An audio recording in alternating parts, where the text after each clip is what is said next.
Ce recueil Sonayon, Demain sera meilleur en langue goût, est une contribution remarquable dans l'univers de la poésie au Bénin. Dans un contexte où la culture orale est dominante, l'œuvre vient ajouter sa marque pour rendre les mots indélébiles. Le recueil de l'auteur est d'actualité et met en relief de nombreux faits de société avec sagesse, savamment agencés au fil des pages par un style d'écriture original et habile. En toute franchise, il faut vous dire que j'ai compris depuis un bon moment qu'il faut être optimiste dans la vie. Il ne faut pas se décourager. Il faut persévérer dans la ligne droite que l'on s'est donnée ou bien que l'on a choisie.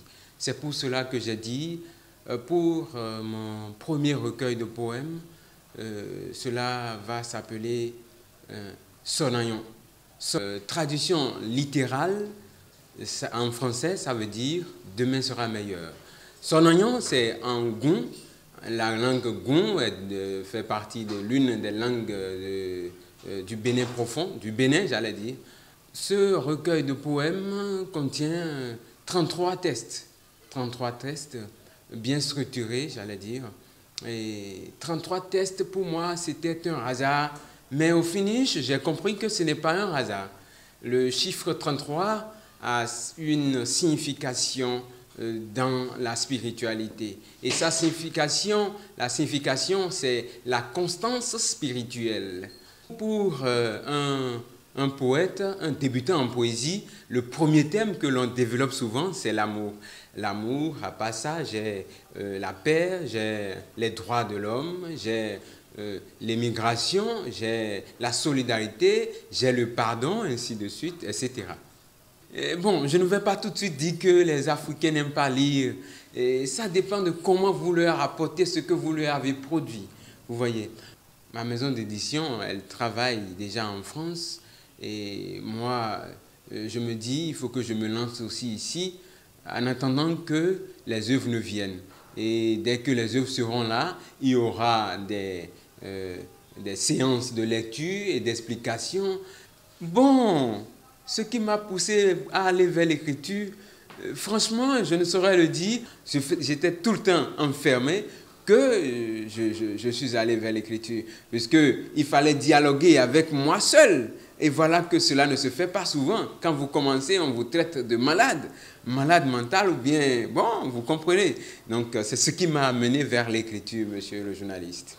En toute franchise, vous voyez, comme le disait Jérôme Carlos en 2008, quand j'étais auprès de lui, un enfant bien né, la valeur n'attend point le nombre d'années.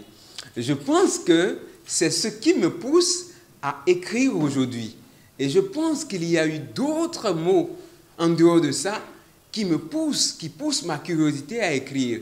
Quand je prends en 2009, et mon enseignant à Kaïbanabé Datek me disait, mais quand un grand parle, est-ce qu'un petit a encore de mots à prononcer?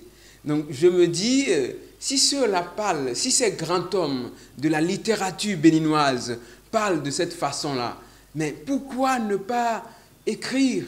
Puisque quand j'écrivais, je ne voyais pas de la valeur pour cela. Je ne voyais pas combien mes écrits étaient importants. Je ne voyais pas ça. Mais quand ils ont commencé par me parler, j'ai dit, ben, il faut que j'écrive. Ben, de 2015 en 2019, où nous sommes présentement, je suis dans un service où je suis tout le temps enfermé. Et ça, là, je ne pouvais pas trop bavarder, parler, dialoguer avec moi-même. Et vous voyez, ça m'amenait à tout le temps écrire mes idées sur papier et je les publie par moments. Et ces publications obtenaient plus de j'aime. J'ai dit non, il faut que je m'aventure. Ce n'est pas question d'argent, ce n'est pas question de copier-coller, de copier-coller, c'est-à-dire je vois quelqu'un faire, il faut que je fasse. Non, ce n'est pas ça. Ces gens, il faut vous dire que c'est la passion, c'est le goût à la chose qui m'amène à arriver à là où je suis aujourd'hui. Je remercie déjà la presse béninoise pour tout ce qu'ils sont en train de faire, en particulier RFI, Radio Bénin Culture, Golf TV Africa, Golf FM, Cap FM, sans oublier les autres aussi. Je voudrais tout simplement dire au public de bien vouloir m'accompagner, de bien vouloir m'aider dans l'accomplissement de cette mission que je me suis donnée, que nous nous sommes donnés, de bien vouloir m'aider pour la réalisation de ce rêve. Puisque quand on parle de l'éthique, quand on parle des droits de l'homme, c'est tout le monde qui en partie. Je vous remercie. Ce recueil Sonayon, Demain sera meilleur en langue gou, est une contribution remarquable dans l'univers de la poésie au Bénin. Dans un contexte où la culture orale est dominante, l'œuvre vient ajouter sa marque pour rendre les mots indélébiles. Le recueil de l'auteur est d'actualité et met en relief de nombreux faits de société avec sagesse, savamment agencés au fil des pages par un style d'écriture original et habile.